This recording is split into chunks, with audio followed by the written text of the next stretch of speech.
Bismillahirrahmanirrahim.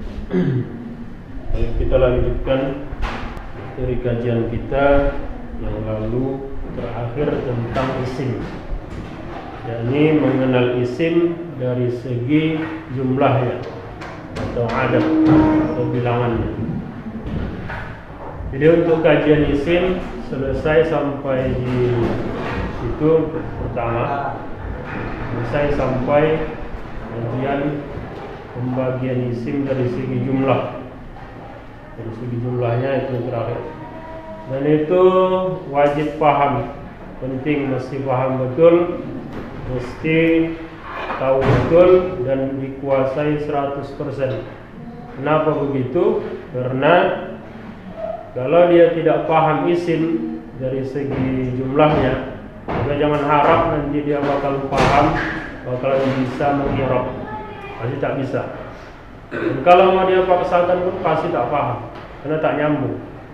Jadi mesti dia pahami betul, dia kuasai betul. Terakhir, terutama pembahasan tentang isim dari segi jumlahnya, itu mesti dikuasai betul.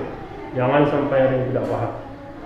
Baik, selanjutnya kita lanjut kajian tentang fi'il. Jadi judul besarnya fi'il.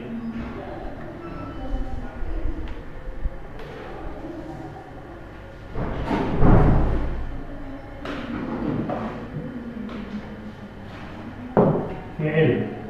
Yang lalu fi'il kita sudah artikan, fi'il itu artinya kata kerja. Jadi fi'il dalam bahasa Arab itu atau kata kerja dalam bahasa Arab dia terbagi tiga. Ada namanya fi'il madhi. Fi'il madhi. Ada fi'il mudhari. Fi'il mudhari. Ada fi'il amr.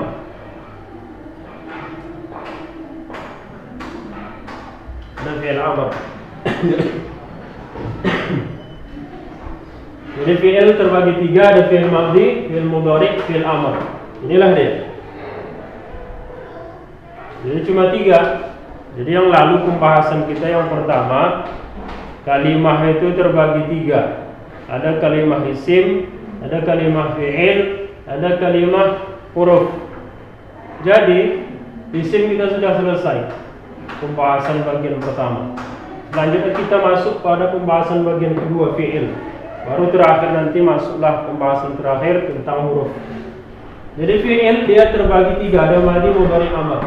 Yang pertama arti, pengertian. Madhi, tulis saja artinya di bawah, mungkin bisa, atau dibuat khusus di baris berikutnya. Fi'il madhi. Madhi itu artinya masa lalu atau masa lampau. Selalu, yang telah lalu, yang sudah lewat. Jadi madhi artinya masa lalu atau masa lampau. Kemudian mudhari. Mudhari itu artinya masa sekarang dan akan datang. Masa sekarang dan akan datang. Selanjutnya fi'il amr. Fi'il amr itu perintah. Fi'il amr artinya perintah atau suruhan, sama lah itu. Oke, itu arti.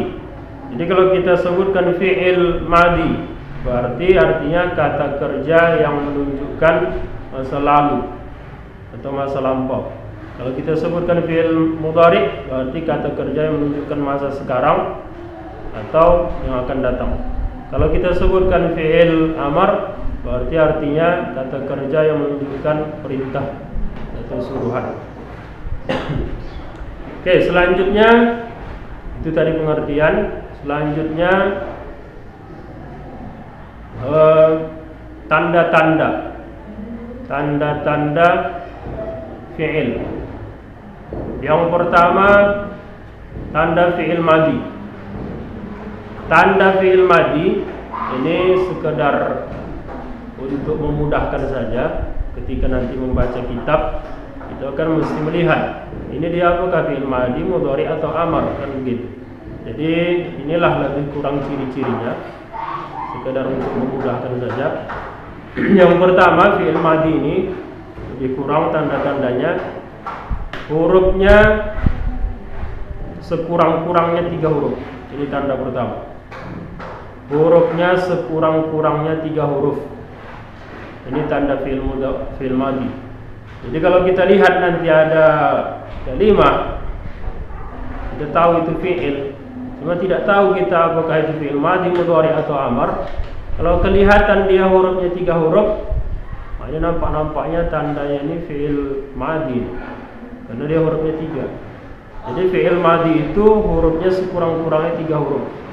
Tidak ada fi'il madhi dia hurufnya 2 huruf, tak ada itu. Apalagi 1, tak ada. Jadi fi'il madhi sekurang-kurangnya 3 huruf. Ini tanda pertama. Kemudian tanda kedua, fi'il madhi itu huruf akhirnya selama-lamanya berbaris patah. Selama-lamanya berbaris atas. Patah. Patah itu baris atas. Sampai kiamat. Sampai kiamat fi'il madhi itu huruf akhirnya selama-lamanya berbaris patah. Huruf terakhir. Jadi kalau sudah dibilang seperti ini, jangan lagi nanti membaris fi'il madhi salah huruf terakhirnya. Pastikan huruf terakhir fi'il madhi itu baris patah, baris atas. Kalau huruf kedua barisnya salah, itu kita berikan maklum lah.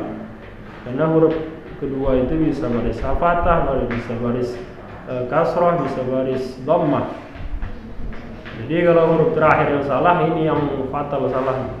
Karena huruf terakhir ya selama-lamanya berbaris patah. Ini fi'il madhi. Baik. Selanjutnya fi'il mudhari. Jadi tandanya 2 saja. Fi'il mudhari berikutnya tanda fi'il mudhari. Yang pertama diawali huruf mudhara'ah. Ini tanda fi'il mudhari. Diawali huruf mudhara'ah. Huruf mudhara'ah itu artinya huruf mudhari. Maka disebut dengan huruf mudhara'ah. Dia cuma ada masuk pada fi'il mudhari. Dia tak ada masuk pada fi'il madhi, fi'il amar, tidak. Dia masuk pada fi'il mudhari. Makanya disebut dengan huruf mudhara'ah. Karena dia huruf-huruf mudhari. Nah, itu tanda yang pertama, diawali dengan huruf mudhara'ah. Apa itu huruf mudhara'ah? Hurufnya ada 3. Hurufnya ada 3. Kita tulis di sini saja. Hurufnya ada 3. Alif, nun, ya, ta. Inilah huruf mudhara'ah. Huruf mudhari. Alif, nun, ya, ta. Bisa disingkat kalau memang kita mau mengingatnya lebih mudah. Bisa disingkat dengan singkatan anaitu. Singkatannya anaitu. Biasa di kitab seperti itu singkatan anaitu. Atau kalau mau diingat juga bisa disingkat dengan Anita juga boleh. Terserahlah. Mau Anita atau anaitu terserah. Yang penting kita ingat hurufnya alif, nun, ya, ta. Itu yang penting. Adapun singkatan itu sekadar untuk memudahkan kita supaya kita tetap ingat dan tidak mudah lupa.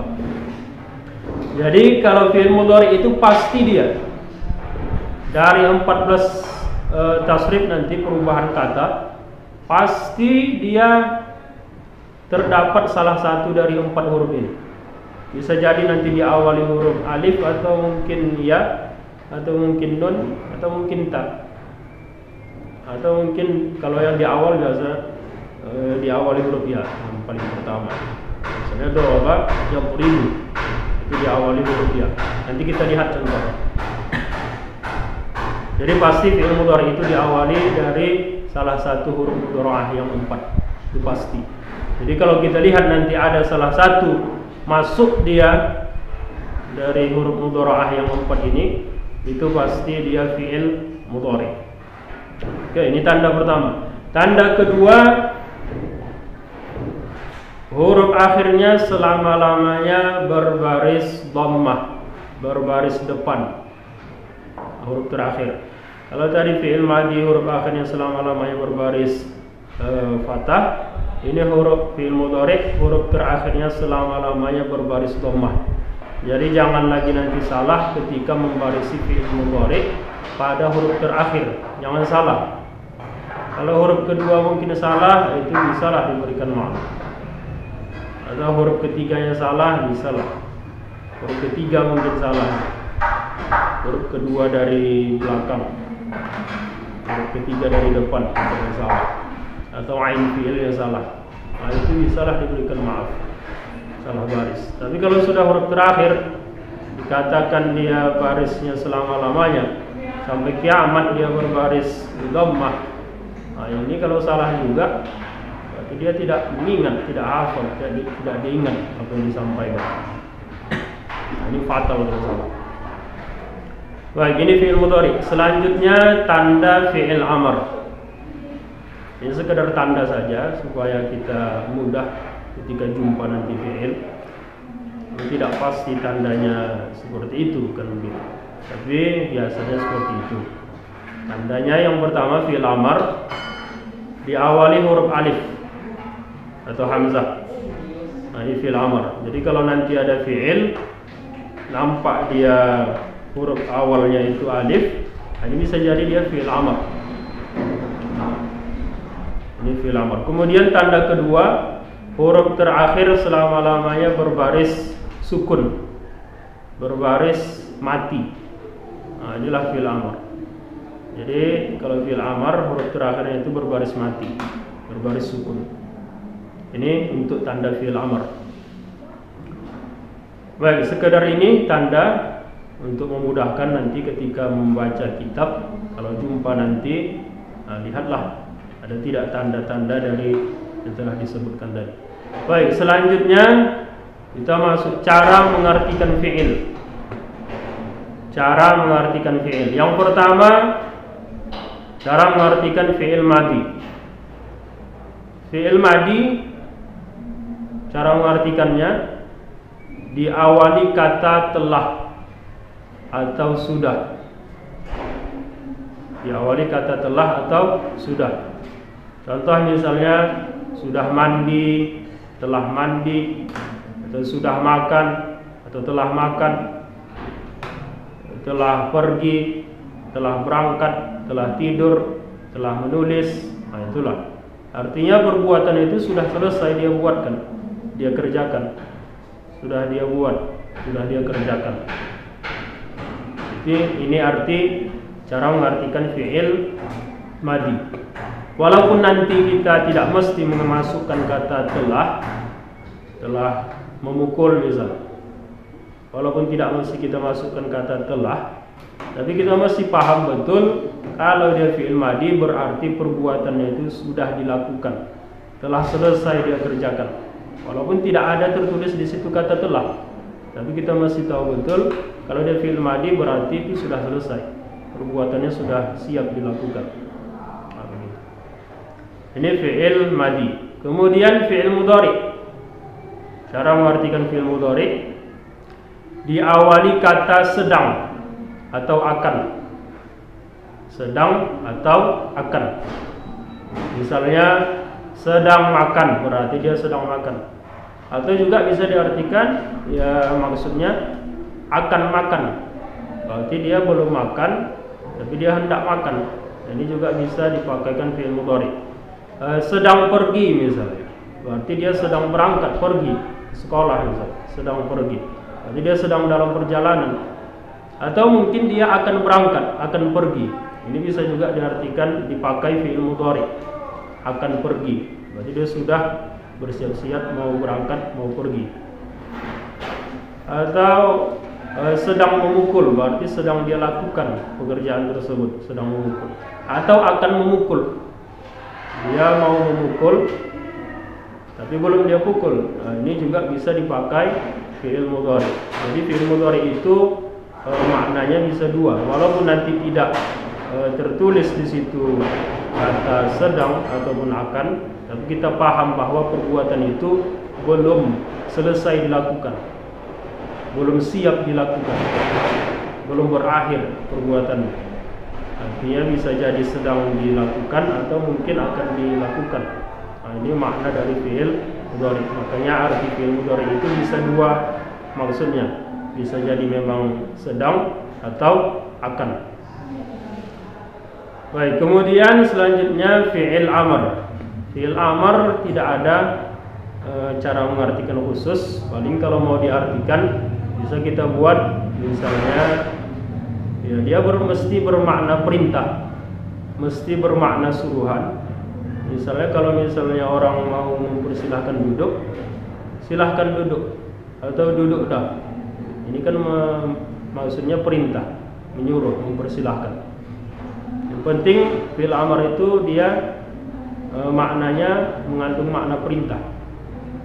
Atau misalnya pergilah, pulanglah misalnya, silahkan pulang, silahkan pergi, atau silahkan makan, makanlah. Yang penting dia bermakna perintah. Cuma ada pembahasan khusus dalam kajian fi'il amr, yakni cara membuat fi'il amr. Nah, ini ada pembahasan khusus. Jadi berikutnya buat judulnya, subjudulnya maksudnya buat cara membuat fi'il amr. Cara membuat fi'il amr.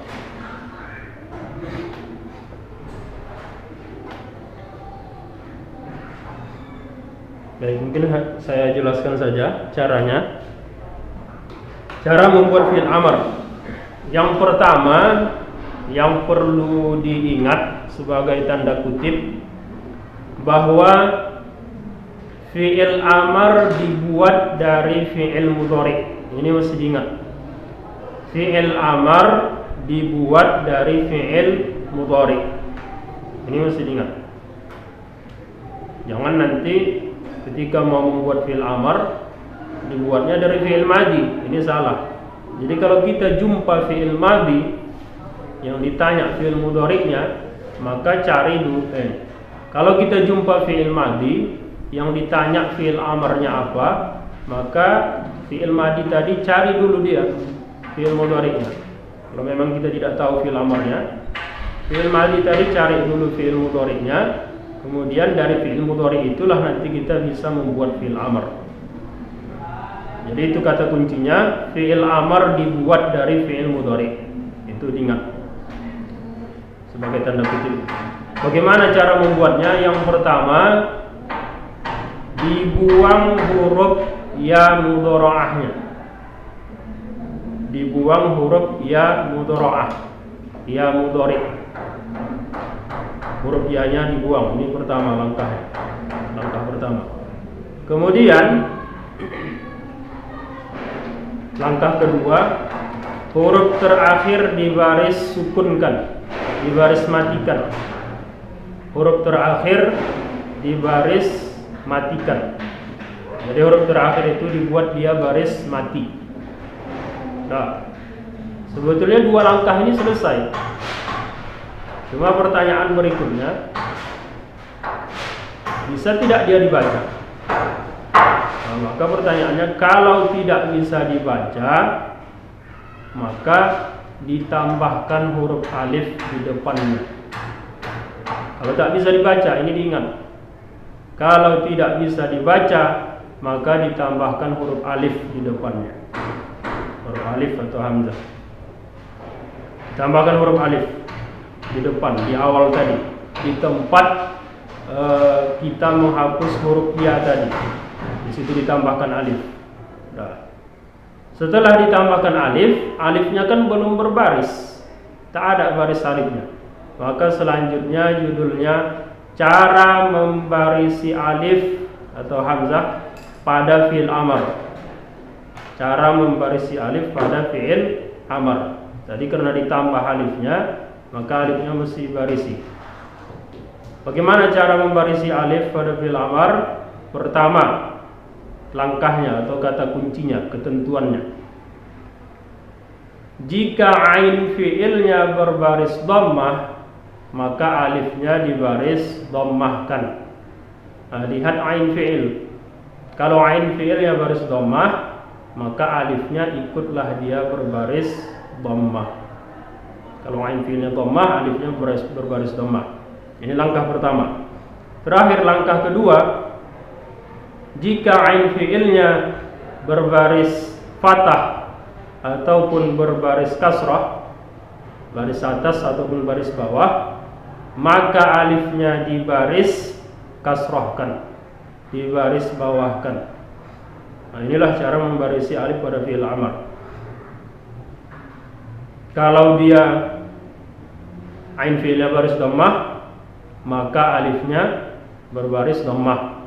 Kalau dia ain fi'ilnya berbaris fathah ataupun mungkin dia ain fi'ilnya berbaris kasrah, maka alifnya dibaris kasrahkan, baris kasrah. Jadi baris alif pada fi'il amr itu ada dua. Kalau dia tidak dhammah, kasrah. Kalau tak dhammah, kasrah. Cuma dua saja. Jadi jangan sampai nanti membarisi alif pada fi'il amr itu dibarisinya fathah. Karena sering alif itu kalau tak dhammah, kasrah. Apakah nanti ada alif fi'il amr itu berbaris fathah? Ada juga nanti. Cuma jarang. Yang sering itu kalau dia tidak dhammah, kasrah. Tak dhammah, kasrah. Cuma dua. Kita lihat untuk membarisnya, lihat kepada baris ain fi'ilnya. Baik, kita buat contoh. Terakhir kita buat contoh. Pertama, fi'il madhi.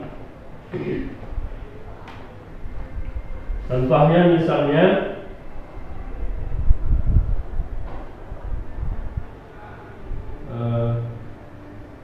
daraba, nasara misalnya. Nasara. Kemudian fi'il madhi contohnya daraba. Daraba. Daraba. Kemudian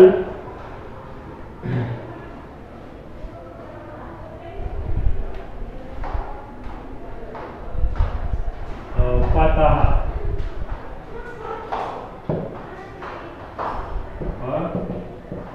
Fatah.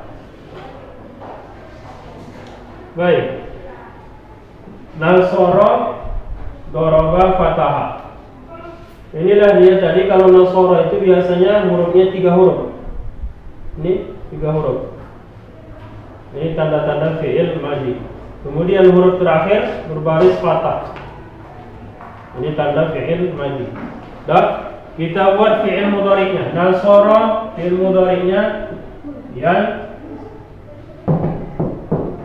yansuru. Daraba fi'il mudhari'nya yadribu.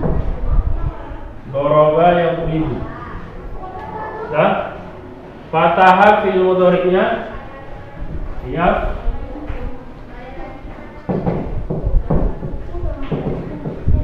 yaftahu. Nah, inilah dia. Kalau fi'il mudhari' diawali huruf mudhara'ah, ini ada ya. Ya, ini huruf mudhara'ah kebetulan. Jadi salah satu dari huruf mudhara'ah. Dan kemudian huruf terakhir dia berbaris dhammah. Ini dia dhammah. Nah, ini tadi tanda-tanda dari fi'il mudhari'. Dan nasara yansuru, daraba yadribu, fataha yaftahu. Kita kalau artinya nasara artinya telah menolong, itu sudah menolong. Daraba telah memukul. Ini tadi cara mengartikan fi'il madhi. Fataha telah membuka. Itu artinya. Walaupun tak mesti diartikan telah, tapi kita mesti paham kalau nasara itu berarti dia sudah menolong. Daraba telah memukul, fataha berarti sudah membuka. Kemudian yang suruh artinya sedang menolong atau akan menolong. Yadribu sedang memukul atau akan memukul. Yaftahu sedang membuka atau akan membuka. Selanjutnya kita buat fi'il amar terakhir cara membuat fi'il amar. Tadi katanya fi'il amar itu dibuat dari fi'il mudhari. Jadi ini kita buat fi'il mudhari'nya. Fi'il mudhari'nya kita buat yang suruh.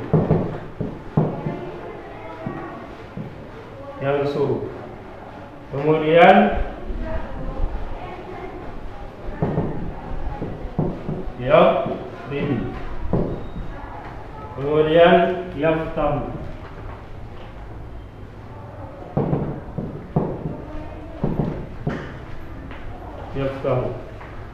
Ini fi'il mudhari.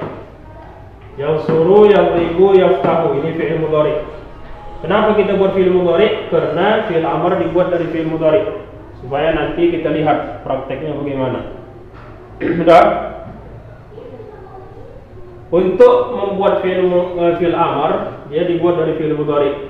Dan caranya bagaimana caranya? Caranya yang pertama kita hapus yang mudhari'ahnya, huruf yang mudhari'ah kita hapus, kita buang. Ini langkah pertama. Sudah.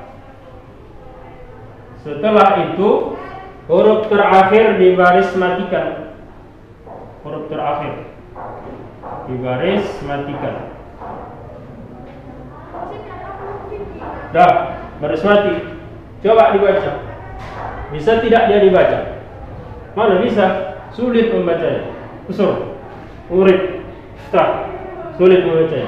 Kalau sulit membacanya atau tak bisa dibaca, maka ditambahkan huruf alif di depan. Nah, di sini ditambahkan alif. Tambahkan alif. Dah? Alifnya sudah berbaris belum? Maka masuklah pada berikutnya cara membarisi alif pada fi'il amar. Bagaimana caranya? Caranya lihat kepada baris ain fi'il. Mana ain fi'il? Nah, bagi yang tidak tahu ain fi'il, ini kita buat contoh. Misalnya kita buat contoh zahaba. Sini ma'an. Yang sejajar dia dengan huruf fa, ini disebut fa fi'il. Yang sejajar dengan huruf ain disebut ain fi'il. Yang sejajar dengan huruf lam disebut lam fi'il. Jadi kalau zahaba contohnya, maka mana ain fi'ilnya? Ain fi'ilnya adalah huruf ha. Ain fi'ilnya huruf ha. Fa fi'ilnya huruf zal. Kemudian lam fi'ilnya huruf ba. Nah, itulah dia disebut dengan fa fi'il, ain fi'il, lam fi'il. Kalau misalnya contoh lain, misalnya nazara misalnya. Apa huruf ain fi'ilnya? Ain fi'ilnya huruf za. Itu ain fi'ilnya. Karena dia sejajar dengan huruf ain.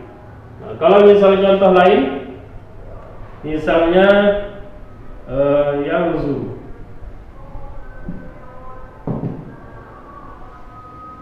Misalnya yang zu. Nah, yang zu. Apa huruf ain fi'ilnya? Ain fi'ilnya huruf za. Tetap dia ain fi'ilnya huruf za. Walaupun dia fi'il mudhari. Fi'il madhi dia ain fi'ilnya huruf za, fi'il mudhari tetap juga huruf za. Jangan karena nanti dia berubah jadi fi'il mudhari, ain fi'ilnya pun berubah. Huruf nun misalnya, salah. Kalau misalnya mau kita samakan, maka dia kesamaannya seperti ini. Nah, ini ain fi'il, ini lam fi'il, ini fa fi'il, ini ain fi'il, ini lam fi'il. Jadi tetap dia ain fi'ilnya huruf za. Ia ini tambahan untuk fi'il mudhari. Itulah dia huruf mudhari'ah. Itu tanda fi'il mudhari. Baik, kita lihat ke contoh. Yang suruh. Jadi tadi untuk membarisi alif pada fi'il amar itu dilihat kepada baris ain fi'il. Kalau ain fi'ilnya baris dhammah, maka alifnya dibaris dhammahkan. Kalau ain fi'ilnya baris kasrah, maka ain fi'ilnya dibaris kasrahkan. Atau kalau ain fi'ilnya baris fathah, alifnya juga dibaris kasrahkan. Baik, jadi alif itu baris cuma dua. Ain fi'il baris dhammah, maka alif baris dhammah. Ain fi'il baris kasrah ataupun fathah, alifnya berbaris kasrah. Oke, kita lihat ke contoh. Yansuru ini fi'il mudhari. Mana ain fi'ilnya? Ain fi'ilnya huruf shad. Shadnya berbaris dhammah, maka alifnya berbaris dhammah. Karena kalau ain fi'ilnya berbaris dhammah, maka alifnya ikut berbaris dhammah. Dah? Yadribu ain fi'ilnya huruf ra. Ra-nya berbaris kasrah di bawah, maka alifnya baris kasrahkan. Kalau ain fi'ilnya baris kasrah, maka alifnya dibaris kasrahkan. Kemudian yaftahu ain fi'ilnya huruf ta. Ain fi'ilnya huruf ta. Ta-nya berbaris fathah, baris atas, maka alifnya dibaris kasrah. Bukan baris fathah, baris kasrah. Kenapa? Karena kalau ain fi'ilnya baris atas, baris fathah, maka alifnya dibaris kasrahkan, baris bawahkan. Jadi alif itu barisnya cuma dua. Kalau ta dhammah kasrah. Kalau fathah jarang itu alif pada fi'il amr berbaris fathah. Dan ini juga termasuklah ini untuk alif, termasuk cara membarisi alif ketika kita membaca Al-Quran. Ada nanti itu alifnya yang tidak berbaris di surah Yasin misalnya. Ada alifnya yang tidak berbaris. Jadi jangan asal barisi saja. Ini ketentuan cara membarisi alifnya. Kalau asal-asal saja cara membacanya suka hati, nah ini nanti kalau salah itu yang bisa berdosa. Jadi kalau tak tahu tanya sama yang tahu apa barisnya. Jangan asal-asalan saja. Jadi untuk cara membarisi alifnya inilah dia. Salah satu caranya untuk membarisi alif pada fi'il amr. Dan ini bisa juga dipakai ketika kita membaca Al-Quran, ada alif pada fi'il amr yang dia tidak berbaris alifnya. Jadi ini cara membaris alifnya. Wallahu a'lam.